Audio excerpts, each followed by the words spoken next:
Fans in the nation's capital had little to cheer about in 1888 as the home team compiled a losing record against each of their 7 National League rivals and in each of the 7 months in which baseball was played.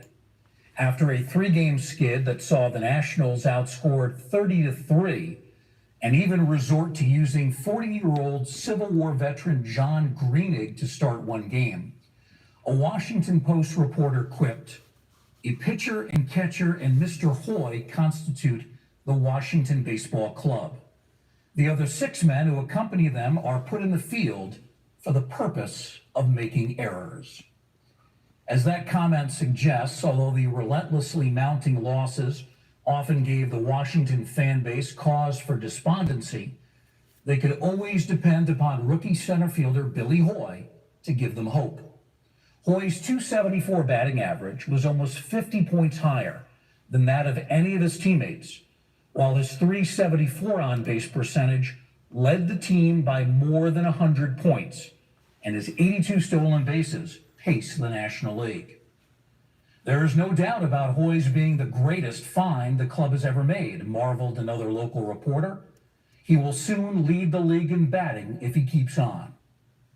Billy Hoy never did capture a batting title, but in the course of 14 big league seasons, he collected over 2,000 hits, stole nearly 600 bases, and topped the 100-run plateau 9 times.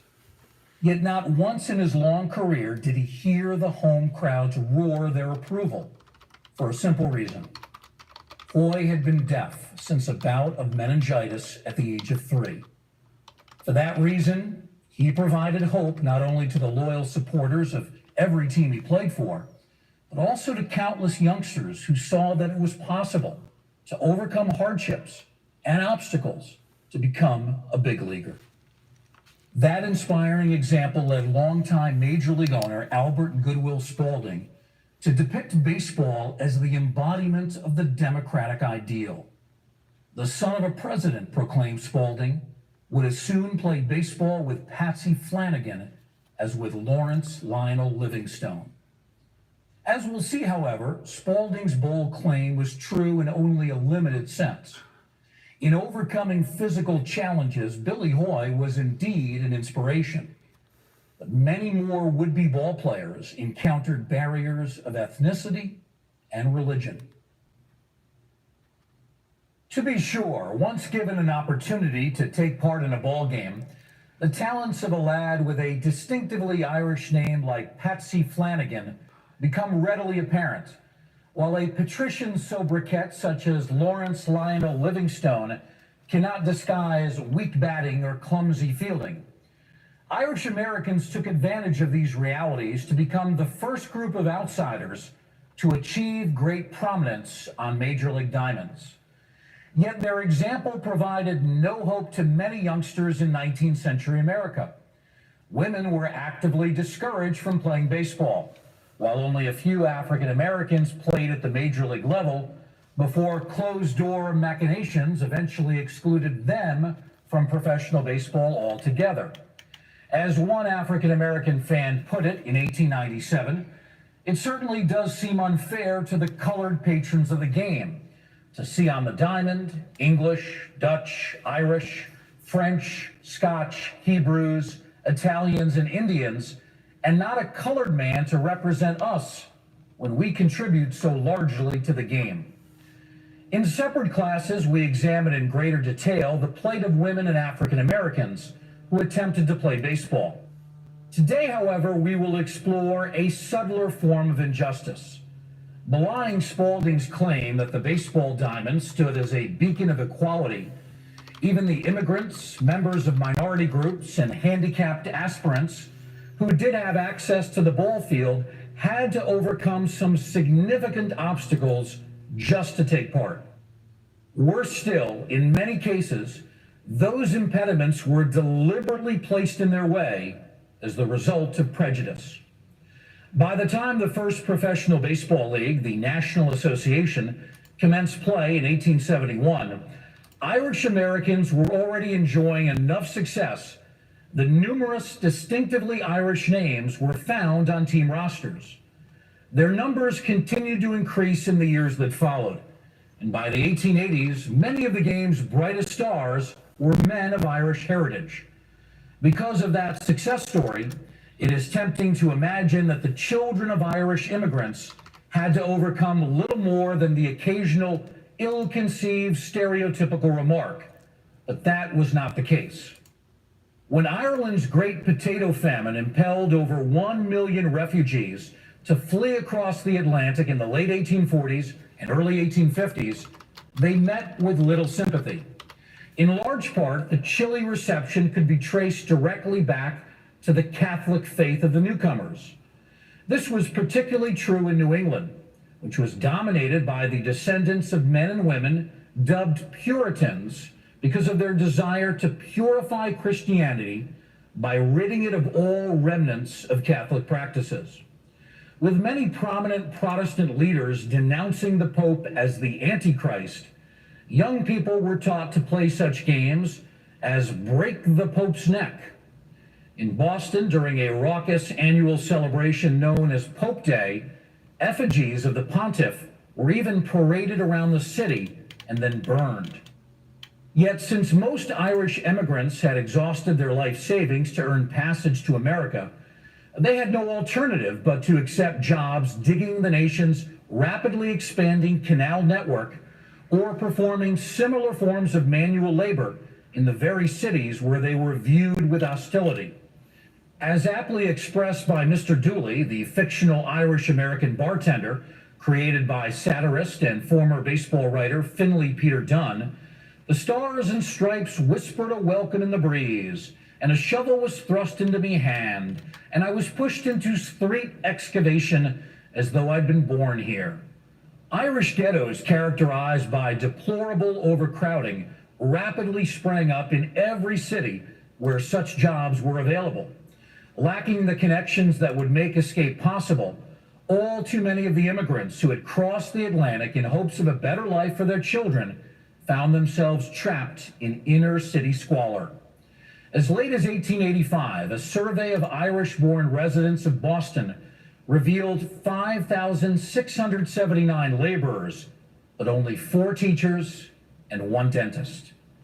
Many observers came to believe that Irish Americans were destined to form a permanent underclass, so the emergence of baseball as a professional sport in the 1860s afforded much-needed hope. Here at last was an opportunity to break free from this vicious cycle of poverty and despair. Alas, many aspiring ball players of Irish descent were denied the chance to prove their abilities. In 1868, a brief notice appeared in the Brooklyn Eagle that offered a Treasury Department position to a first baseman of suitable ability. It ended, however, with the terse words, "No Irish need apply." Then, too, there were the appallingly high death rates that resulted from the unsanitary conditions in Irish sections of town. Following the Civil War, a team of Irish Americans from the small New York village of Lansingburg showed enough promise to be asked to merge with a team from the nearby city of Troy. Under the new name of the Haymakers of Troy, they proceeded to amaze the baseball world with a string of impressive results, including several wins over both the Unions of Morrisania and the Mutuals, New York City's top 2 clubs, and a controversial unfinished tie game with the famed 1869 Red Stockings of Cincinnati. Their success even led to Troy being one of the 9 entrants when the National Association was formed 2 years later. Yet in the end, even their prodigious baseball skills could not surmount the diseases that festered in standing water and which spread rapidly due to cramped housing. Of the 11 players who represented this remarkable club during its first 2 seasons, 7 were dead within 15 years, and none lived to the age of 65. The Red Stockings of Cincinnati afford another telling reminder of just how much Irish Americans had to overcome in order to simply earn a chance to play professional ball. Following the 1870 season, the team disbanded, and manager Harry Wright relocated to Boston, bringing many of the players along with him. Conspicuous by his absence, however, was Irish-born outfielder Andy Leonard, with the result that there were no Irish surnames on Boston's initial National Association entry. Ironically, the only two players of Irish heritage on that team were Harry Wright and his brother George, but since it was their mother who had been born in Ireland, that reality was concealed by their unthreatening Anglo surname. 1 year later, Harry Wright was reunited with Andy Leonard in Boston. In the following year, he also enlisted the services of a gifted young player named Jim O'Rourke. In a sad reminder of the persistence of anti-Irish sentiment, however, a credible source maintained that Wright suggested that O'Rourke drop the telltale O. Only after the newcomer responded, "I would die first before I would give up any part of my father's name," did the manager back down, paving the way for O'Rourke to become one of baseball's brightest stars, a hero to young Bostonians of Irish heritage, and a future Hall of Famer. In the years that followed, baseball became such a powerful symbol to Irish Americans that several ballparks had bleacher sections informally known by such nicknames as the Kerry Patch in St. Louis or the Burkeville section at New York's Polo Grounds. By the 1880s, the list of Irish American stars had swelled to include the likes of Dan Bruthers, Mike King Kelly, James Pud Galvin, and Roger Connor, all now Hall of Famers. Irish Americans also began taking advantage of other opportunities afforded by baseball, with the likes of John McGraw and Charles Comiskey using their playing careers as a springboard to lengthy tenures as managers and/or team owners. For that matter, two Irish Americans who were teammates of Billy Hoy on that woeful 1888 Washington team now have plaques alongside McGraw and Comiskey here in Cooperstown, but neither was honored for his playing record. Catcher Connie Mack, born Cornelius McGillicuddy, batted a mere .187 that year, but he managed the Philadelphia Athletics for a record 50 seasons and piloted the team to 9 American League pennants. As for pitcher Hank O'Day, he lost a league-high 29 games that season, but he too is enshrined in Cooperstown thanks to a 30-year career as a National League umpire.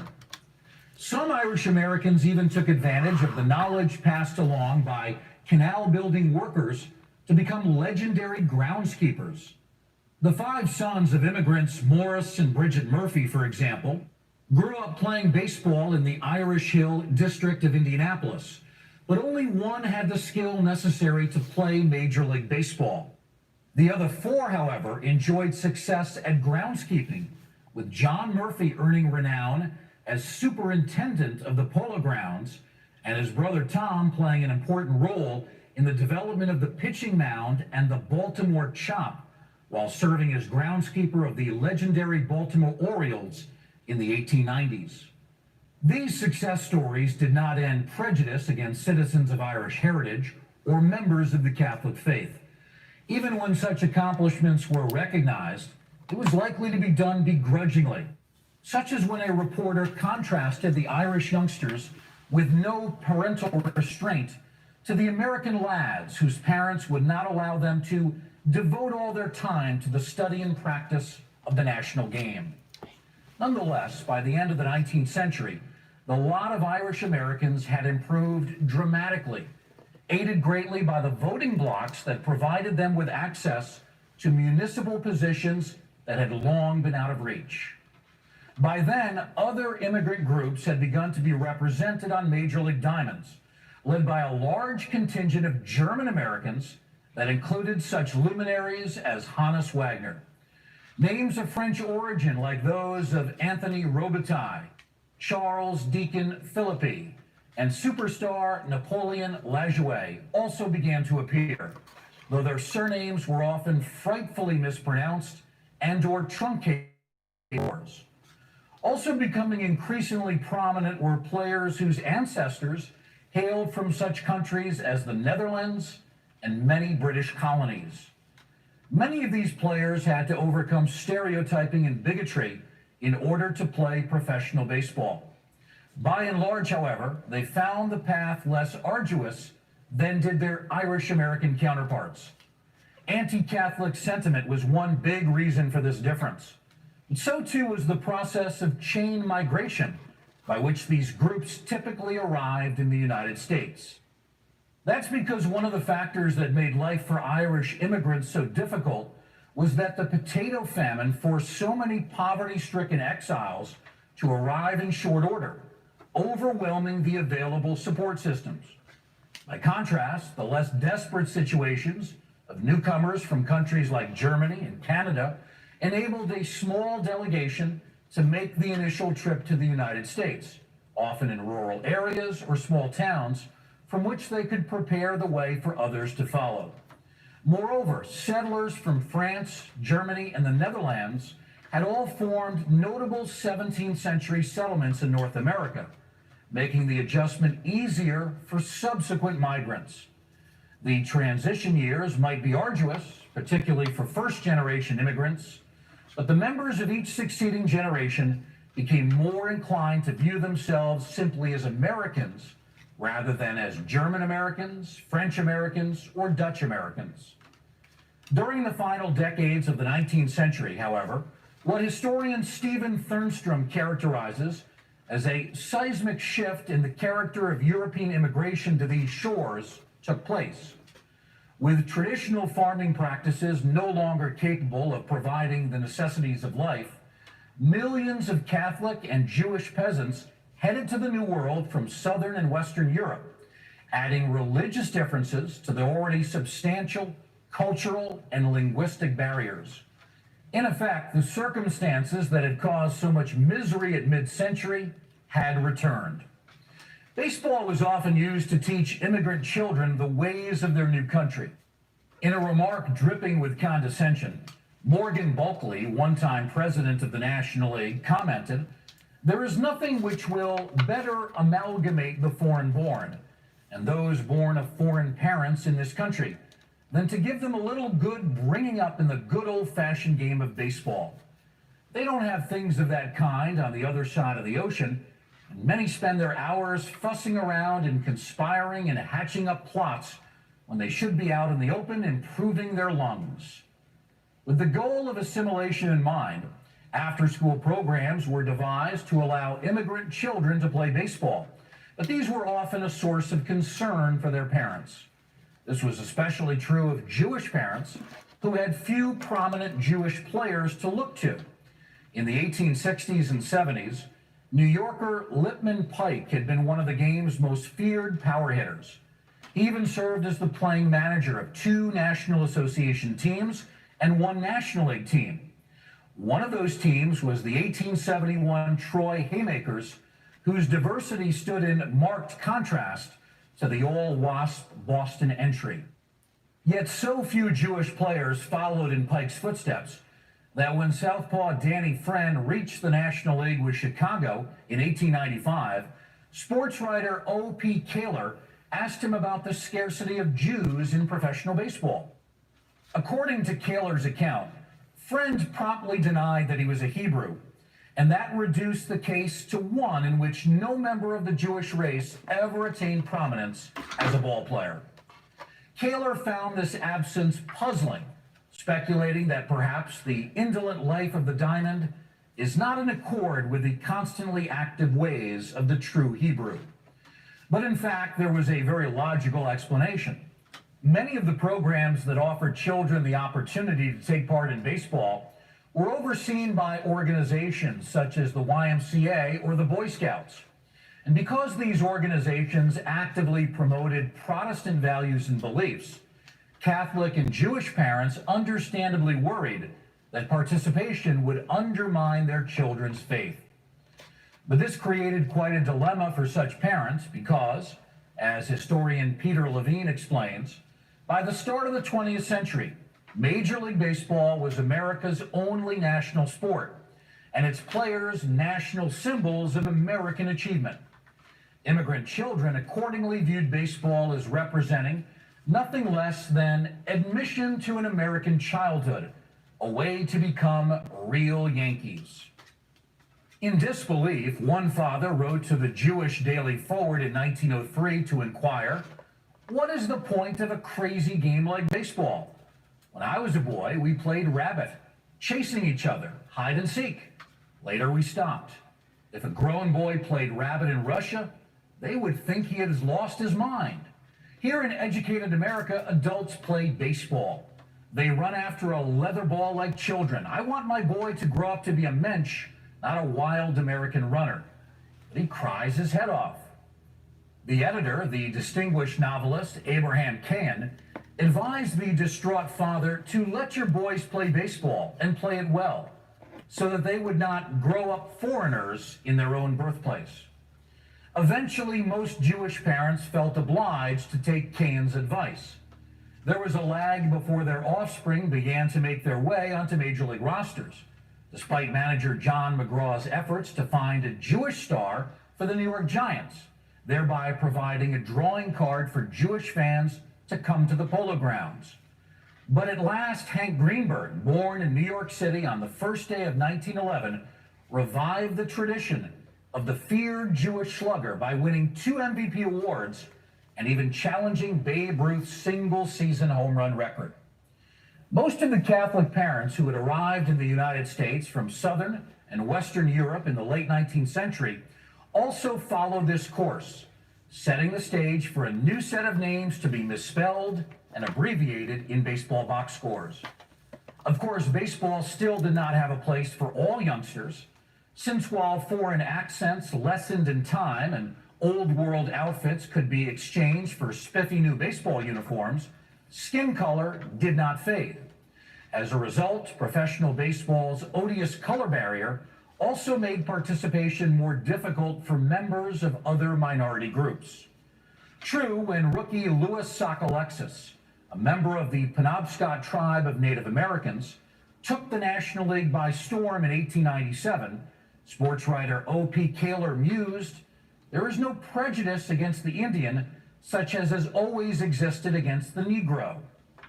And it's also the case that a significant number of Native Americans enjoyed major league careers, including John Tortez Myers, Moses Yellow Horse, Olympic hero Jim Thorpe, and pitcher Charles Albert Bender, whose 212 and 127 career record and glittering 2.46 earned run average earned him a plaque in the Hall of Fame. In fact, Giants manager John McGraw even attempted to sign African-American star Charlie Grant in 1901 by passing him off as a Native American named Tokohama. Yet the path to the major leagues was by no means easy for these men. Thorpe was stripped of his Olympic track and field medals for having played professional baseball, while Myers, Bender, and other Native American ballplayers were invariably nicknamed Chief. Their heritage was also drawn attention to in numerous other ways, including war whoops from spectators, racially tinged depictions that showed them wielding tomahawks, and frequent stereotyping in the sporting press. It was a similar story for the few professional players of East Asian or Hispanic descent.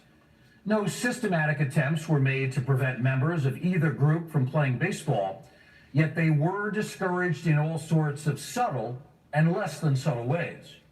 In 1907, for example, the prospect that a major league team would sign Hawaiian-born pitcher Barney Joy led a reporter to observe, "The players will take a man of foreign parentage into the fold with all the welcome that the game offers.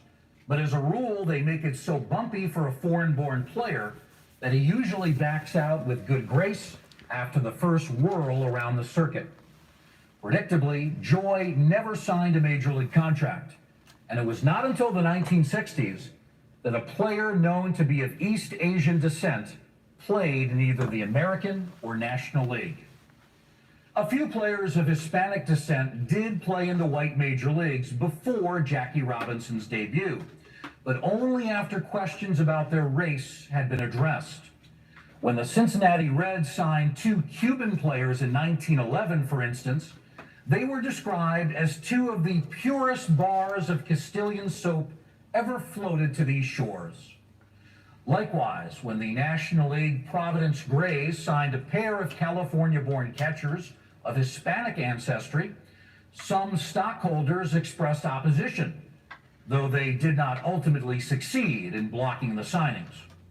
One of the rare instances of a Hispanic playing Major League Baseball without creating a stir occurred in 1871, when Cuban-born third baseman Esteban Bayonne was a regular during the National Association's first season. As you may have guessed, he played for the Troy Haymakers.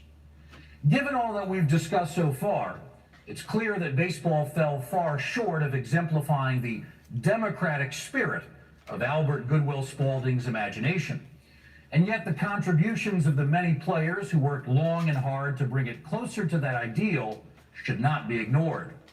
That's all the more true because the players who overcame prejudice and physical handicaps to reach the major leagues could never count on receiving special concessions and allowances, and they even had to guard against opponents who tried to exploit their handicaps.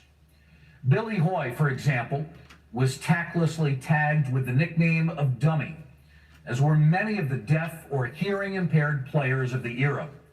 But if he resented the tactless nickname, he never complained about it, instead quietly going about his business and finding ways to address the challenges posed by his deafness.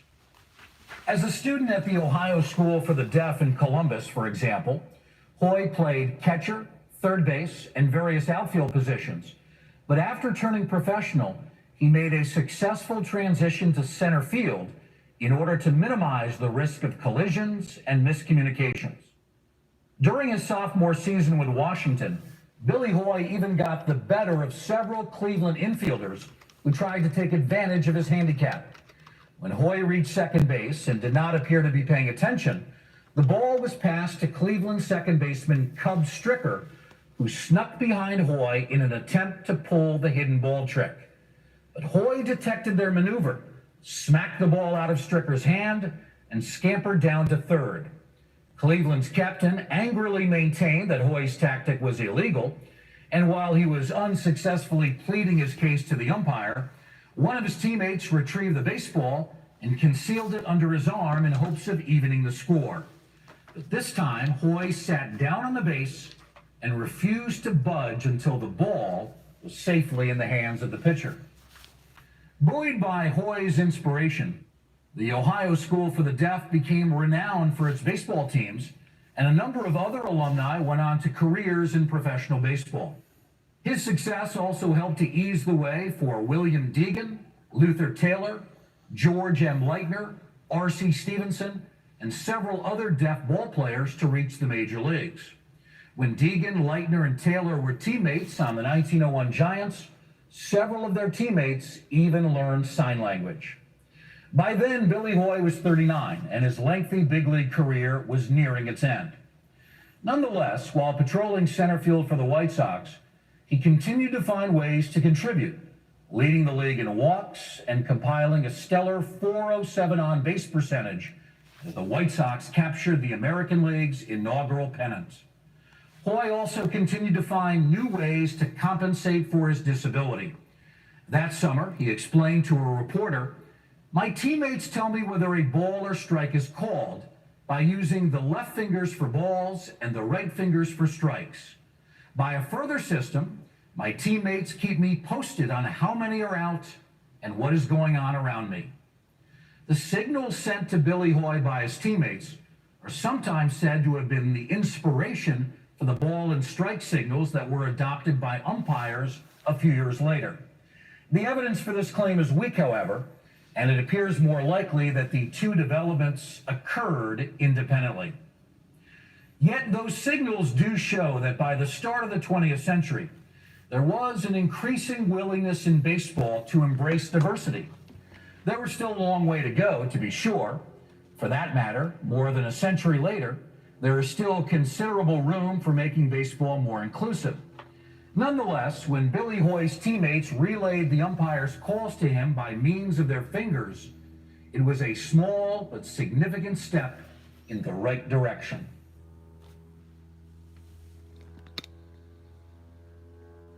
All right. Good morning, everybody. This is Donald Blomdahl, Hall of Fame veteran, sports cards and collectibles.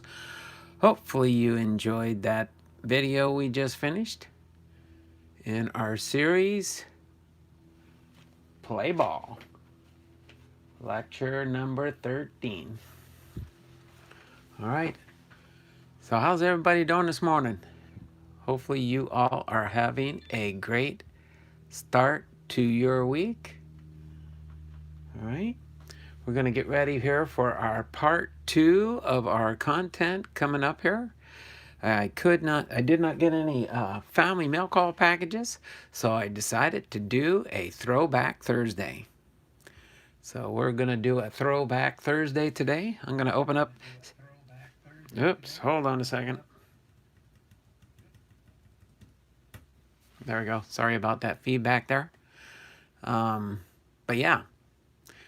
So Bibby says, the mail is moving so slow here. I have 74 packages that are late. No mail delivery here since last Saturday. COVID probably. That is interesting. I have never heard of a city not being able to get their mail out to their customers yet. Huh. Interesting though. So let me zoom back out here. Sorry about that. I forgot to zoom out. I was zoomed in for my first part of my stream here, but we are going to do a Throwback Thursday. I've got 7 packs of Topps baseball cards from 1986 to 1992. So we're going to go in through these and see if we can find some Hall of Famers or some special cards. You never know what you might find. Excuse me. It looks like in 1992, I don't know if this was just a different, maybe Bibby might know, is that when they stopped making the wax packs? Because I know this is a plastic covering on this one, unless this is just a slightly different product than the base cards. This is a Cello Pack from 1992. I know it had a Topps Match the Stats game. Don't remember too much about that one for sure. But of course, I had joined the Navy in 1978, so I was in the military when these did come out. But let's see. Cards in my car with Harposada. Good luck, Don. Hope you get something good.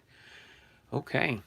So, if everybody is roaring ready to go, we will open up these packs, and then I can get on with my day. I did not get my errands done yesterday. Some other things popped up after the stream yesterday. So, as soon as I finish the stream today, I got to run around town and get some of my honey-do list done. I got to pick up my dry cleaning from my suits for church. I put those in the cleaners and on Monday, and they said they'd be ready on Thursday, which is today, so do got to do my errands.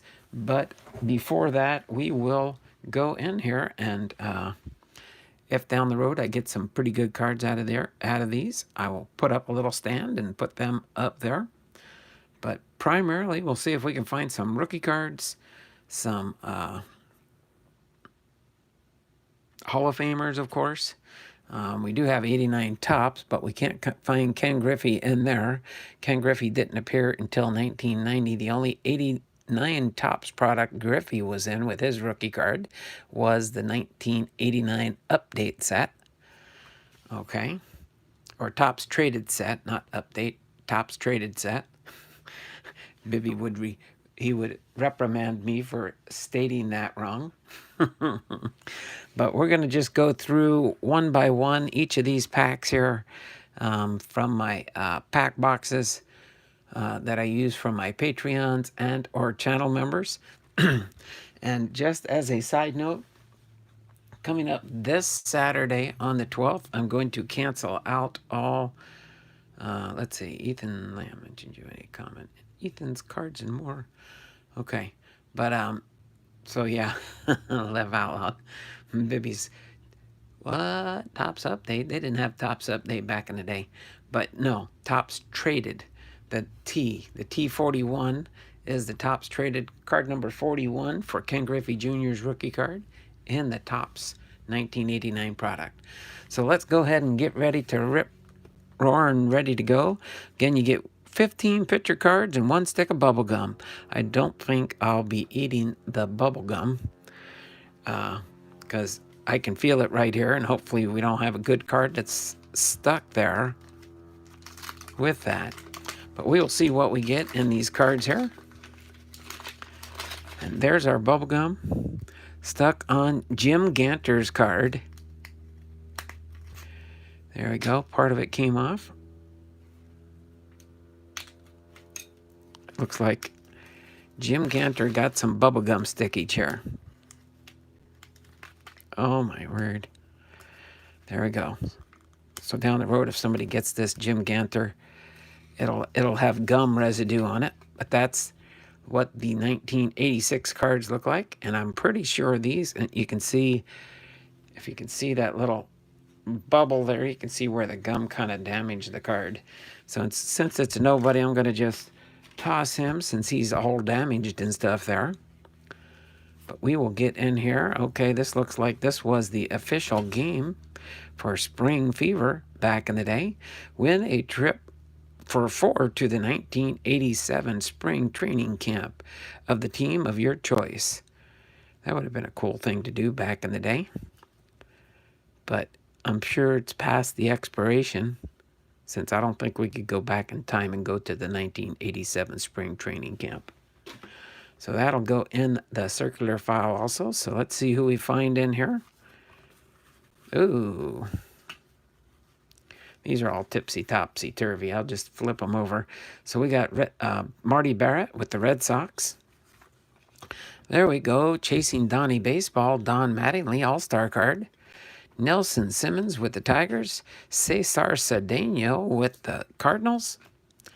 We got Kent Tekulve with the Philadelphia Phillies.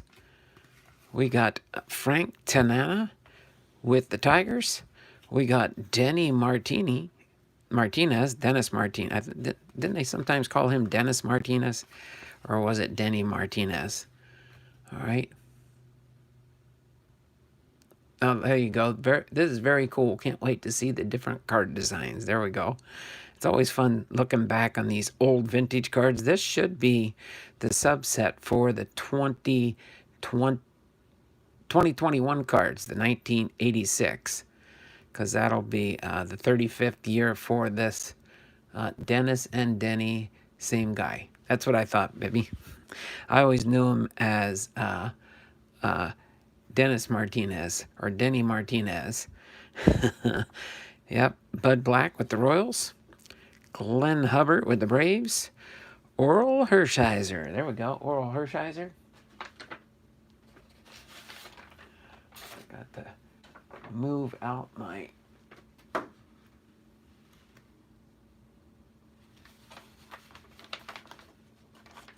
cheat sheet here. Got to get my cheat sheet ready. All right. Then we have Larry Parrish with the Texas Rangers. We got Donnie Moore with the Angels. We got Thad Bosley with the Cubs. And Tim Teufel with the Twins. So it looks like the best card out of that one would be the Don Mattingly All-Star card for 1986 Topps. All right. Now we'll move into 1987. See, the gum feels like it's down here and broken up into pieces, maybe. So at least this one might not be stuck to the card as much. We will see. Nope, it's in pieces right here. A little bit of damage there, but has moved around. We'll see what it looks like when we get down to the bottom there. Let's see, I think this was try and win a trip to the 1988 spring training camp. Again, a little bit late for that one. But let's see what we get. Looks like these ones here pretty much are almost facing the same way. So we got Mike Mason with the Rangers. Alan Ashby with the Astros. Ron Washington with the Twins. John Russell with the Phillies. Clint Hurdle with the Cardinals. Lance McCullers with the Padres. Ted Simmons with the Braves. Omar Moreno with the Braves. Bud Black with the Royals. Dave Leeper with the A's. Frank DePino with the Cubs. Pirates leaders. What do we got in this one? Pirates leaders. Is that probably, I guess, Sid Bream and trying to remember who that. I remember those hats back in the day. Tracy Jones with the Reds. Donnie Hill with the A's. Bob Ojeda with the Mets. Lou Whitaker. And Tom Hume. So no big-time players out of that one. What do you think out of that one? Bibby says Pena. It's probably the better card out of that pack, huh? Or was that the last pack, probably? Let's see, did we get any rookie cards out of this one? I don't know of any rookies that were notable there. Looks like Lance McCullers was his second-year card in the majors.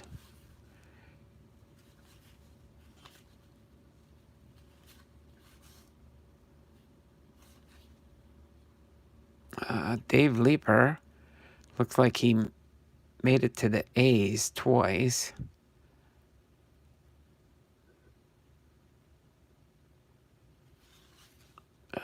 Okay, Frank DePino. Bob Ojeda. Yep.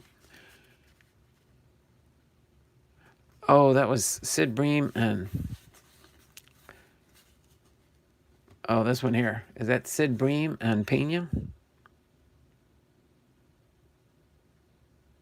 Okay, yeah, I see Sid Bream there. All right. There we go. Put that one on top there for the 1987. Let's move on to 1988 here. Who can we find in this one there, Bibby? Some of the big ones in 1988 Topps. There we go. It's pretty much almost one piece there. We'll toss that in the pile there. I think this was the year they did all these sweepstakes for people trying to go to the 1989 spring training camp. That would have been a cool one to go see the Mariners with Ken Griffey Jr. maybe. All right. Not any Ryan or Clemens. Yeah. All right. So 1988 Topps. We got Kurt Young with the Athletics. Glenn Hubbard with the Braves. Goose Gossage. There we go. Hall of Famer Goose Gossage. At least finally got a good Hall of Famer here. Frank Lucchesi, manager for the Cubs. John Cerruti with the Blue Jays. Casey Candelli, Gold Cup card. Jack Clark, All-Star card. Al Leader, Future Star. That's kind of like a rookie card there for the Yankees, right? Mark Williamson with the Orioles. Rene Gonzalez with the Orioles. Rick Mahler with the Braves. Vincent Palacios with the Pirates. Tom Lawless with the Cardinals. There we go, Tom Lasorda.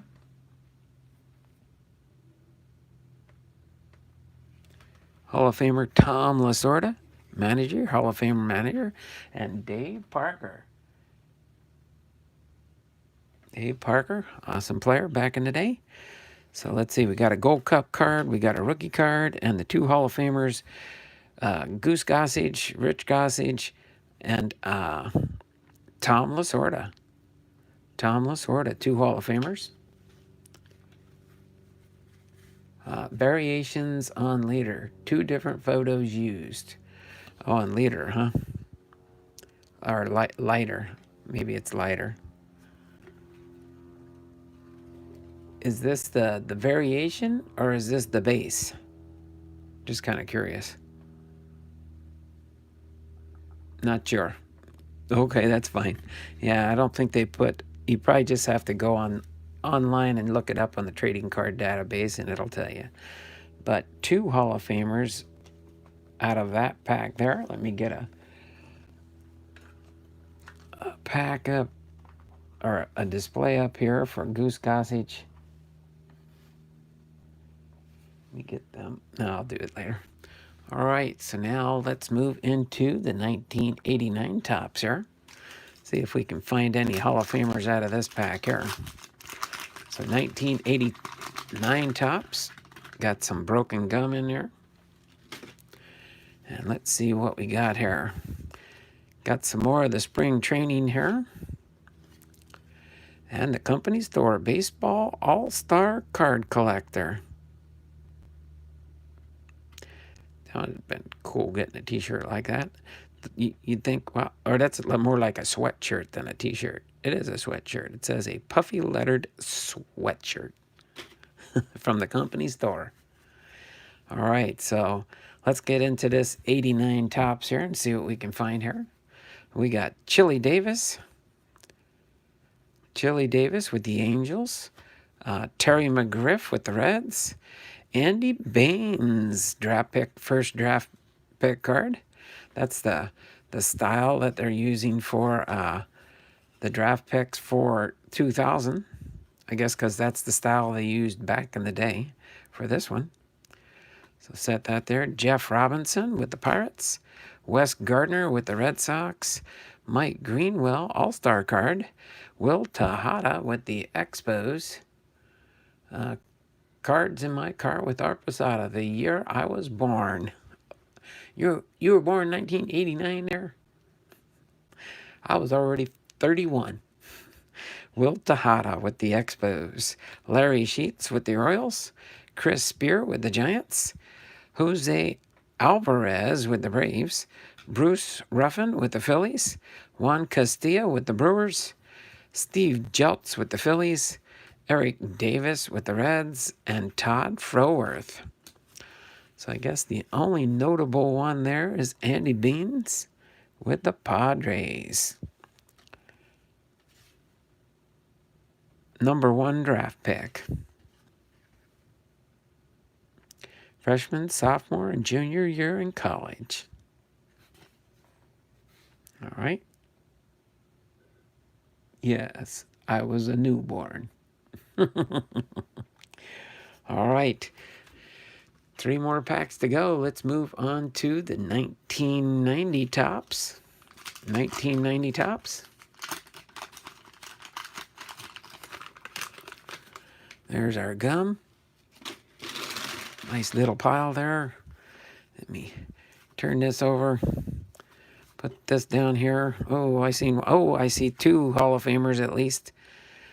The company store, another one of those sweatshirts. Still trying to sell them sweatshirts, sweatshirts. But you could have filled this card out, mailed it in for a chance to win a trip to spring training. Spring Fever Baseball. All right, there we go. There's 1 Hall of Famer, Harold Baines. All right, Rick Ruschel, Roberto Alomar, another Hall of Famer. So that's 2 Hall of Famers in this pack. I think this series, as far as I know, had a bunch of Hall of Famers. John Kruk, Kevin Appier, Steve Sachs with the Yankees. There we go. Turn back the clock. Mike Schmidt, Hall of Famer. So there's 3 Hall of Famers so far out of this pack. Kirk Gibson. All right. Then we got Alan Trammell. He's a Hall of Famer. Alan Trammell, another Hall of Famer. So we got 4 Hall of Famers out of this one here. Dennis Lamp with the Red Sox. Ken Caminiti with the Astros. There we go. Rob Deere. Deere got robbed of stealing a base, maybe. Bobby Bonilla. All right. Terry Kennedy, Randy St. Clair, and Jeff Reardon. All right. So put those right there for now. We got Roberto Alomar, Harold Baines, Mike Schmidt and Alan Trammell for our Hall of Famers out of that pack. Get another stand here for that one. So we got 4 Hall of Famers out of that pack. Not too bad. All right. Now we will move on to our 1991. All right. Let's see what we got in here. This was the 40th anniversary of TOPPS baseball. And that we got a crumbly piece of chewing gum in that one. Let's turn these over. Oh, we got a checklist. That's always exciting. Uh-oh. It says TOPPS B12459 BCD. Instant win game. If no X appears on your game card, you can still be a grand prize winner.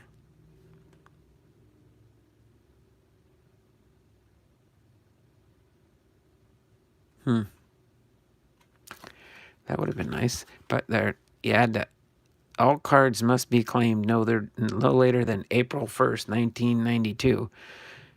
I wonder, is that a I picked Rob Deere in 1985 as my rookie stockpile. Missed that one. Sometimes you never know who's going to be the good ones, right? But I wonder, since it was an April Fool joke, that you could still turn this in and claim your prize. What do you think, Bibby? No chance?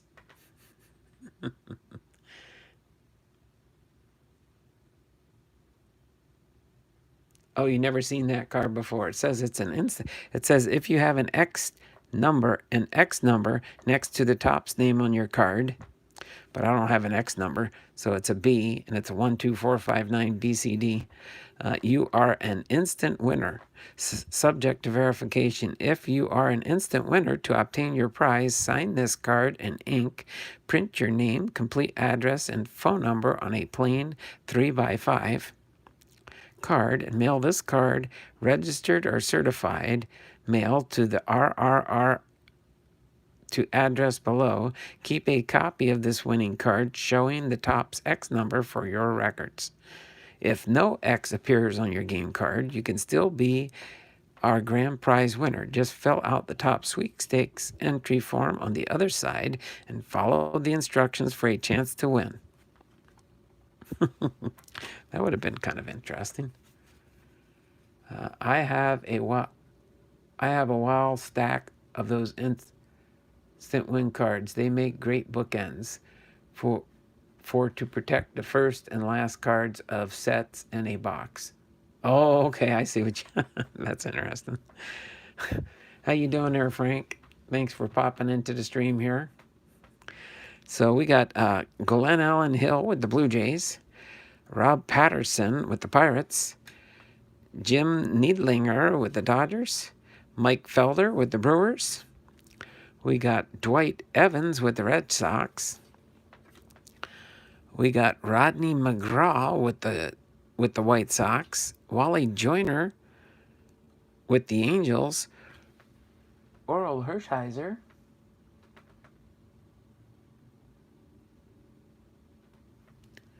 with the Dodgers.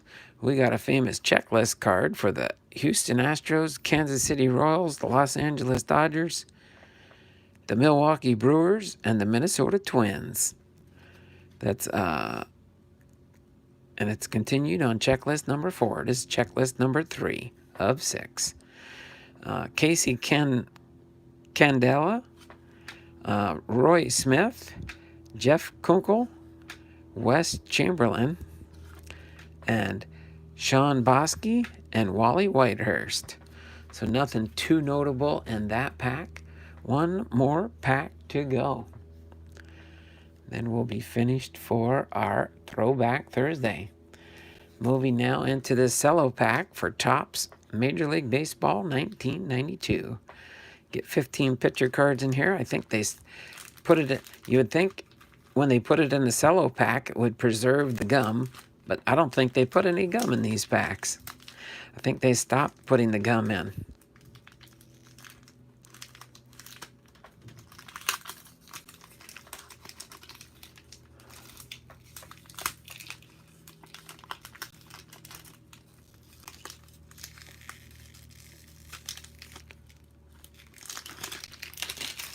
Okay, so here we go. Let's see, what do we got here? We probably still have a chance to win. Oh, these are scratch-off cards. To win, begin scratching spots. Get 3 stats to match winning stat at right.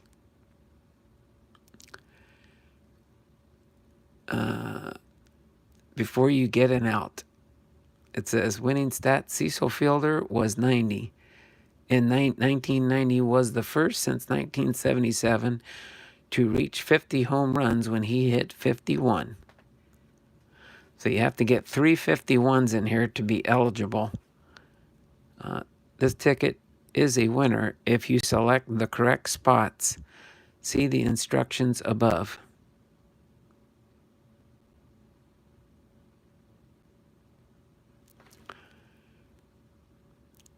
Oh, okay. That's interesting. I'm going to play that game when we get done here, just to see if it would have been a winner. But we got George Bell with the Cubs.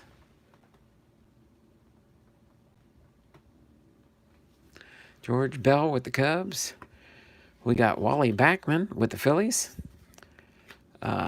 Jeff Innes with the Mets. Jim Aker with the Blue Jays. Joe Carter, All-Star. Joe Carter. But not the Gary Carter that's in the Hall of Fame. Craig Shipley with the Padres. Gary Templeton with the Mets. Lou Whitaker.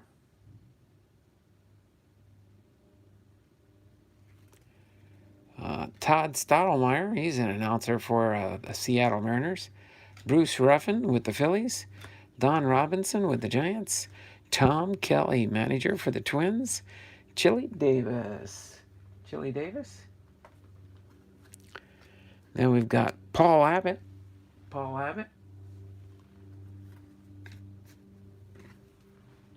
And Mark Kubica. So nothing big in there. Yeah, they work great for that. Protects the first and last cards in the set. All right. So there we go. 86, 87, 88, 89, 90, 91, 92. Topps baseball cards. So I got to see if I got something I can use to scratch this. Oh, yeah, I got a coin right here. I got a little token coin right here. All right. So let's see. What's it say? It says, begin scratching spots. Get 3 stats to match the winning stat at right before you get an out. So let's see. Well, I'm not going to go to the pitcher first. Let me go to the outfield.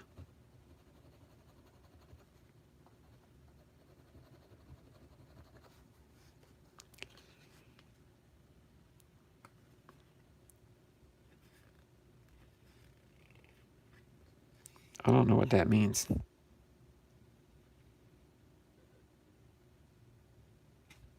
But it doesn't say it's an out.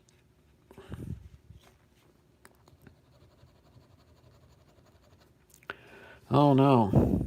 Force out. Oh man, I didn't get the stat. Which ones did I have to scratch to get the stat? Oh, there's a 51, right field. That one would have been an out. Foul out. Pop out. There's the second 51. That was an out. Oh, I guess you had to go to, no.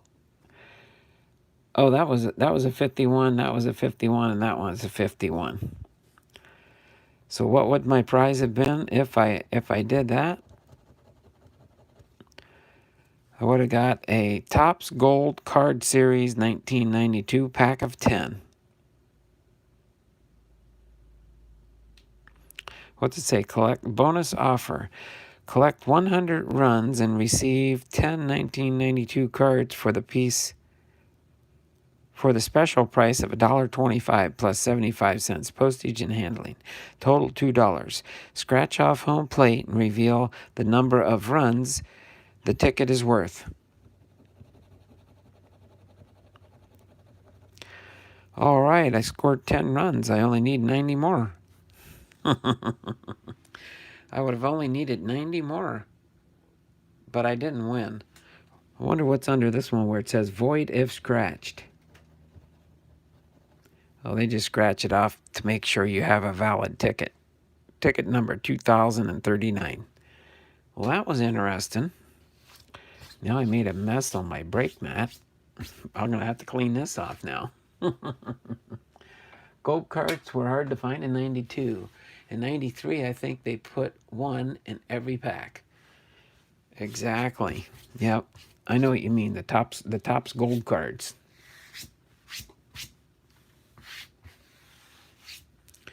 All right, so we did find a few Hall of Famers there. Rich Gossage, 86, 87, 88, and 90 were the two. So we got Tom Lasorda and Rich Gossage.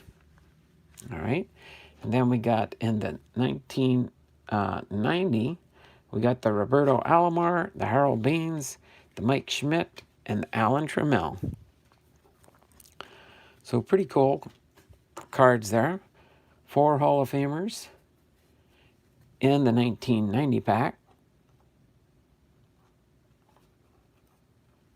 Let's see. Hold on. If I go this way, and this way, and this way, try and just scatter these cards so they can. There we go. And then put these guys like this. There we go. It's kind of a silly.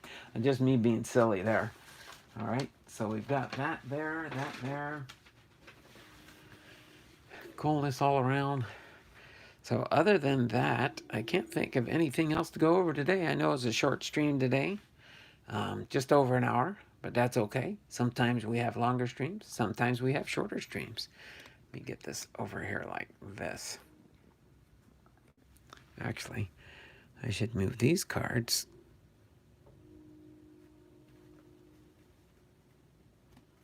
There we go. Move this one here. This one here. There we go. So hopefully you guys enjoyed that. Don, why don't you tell Tommy Lasorda to move over in the golf cart so Gossage can sit down? Yeah, that way the goose could have just sat here. I didn't think it would stay there. I was trying to see if I could make it look like the goose was sitting in there with Lasorda.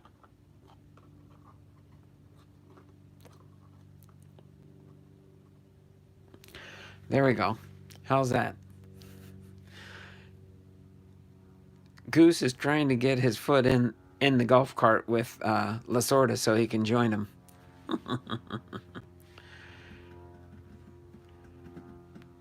Yeah, I've always liked that when I saw that. I got a couple of those in my Hall of Fame collection for Lasorda. It's cool him sitting there in the golf cart. All right, so let me get ready to turn my camera around real quick. I'm probably about 2/3 of the way through sorting my box from yesterday and my new sorting container. His 1992 manager card is nice too. He's working out with the team. Oh, I came just at the end. Yes, you did, FJ. You made it in here just at the end of the stream. So, pretty cool. You pop back in real quickly. So, without further ado, I'm going to turn my camera around and say my signature goodbye and get ready to sign off for today. I do got a bunch of errands to run and take care of. And then I got to come back and do some more organizing here. All right. I got to go to the post office, drop off a couple of eBay sales. So let me turn my camera around and say my goodbye. Big E Hurt 35 sports cards and memorabilia. Hello and goodbye, Donald. Hello and goodbye there, Big E Hurt. All right. FJ DeKang saying, okay, bye, Donald, and everyone. You all take care. This has been Donald Blomdahl, Hall of Fame veteran, sports cards and collectibles, having been live to you from Arlington, Washington, with our Throwback Thursday and our lecture number 13, Prejudice and Diversity in Early Baseball. If you do get a chance, if you did miss it, go ahead and go back and watch the replay. Like, comment, and subscribe to my channel. And whenever you do watch a replay on my videos, make sure you comment so I know that people are viewing my content. That gives me some moral encouragement, if anything. And do the same thing when you do go visit other people's channels. Make sure you're commenting to their videos. They get full credit if you watch the entire video. So today, just if you're sorting cards in the background and stuff, just turn on somebody's channel and give them some viewership. Give them some viewing time. All right, does help in the analytics with YouTube. I'm doing pretty good. I got 6 people watching, 7 thumbs up. And other than that, you all have a great and wonderful day, and we will see you all around the channel. Okay? Take care. Lord bless you, and have a nice day. We'll see you tomorrow for our Hall of Fame Friday biography.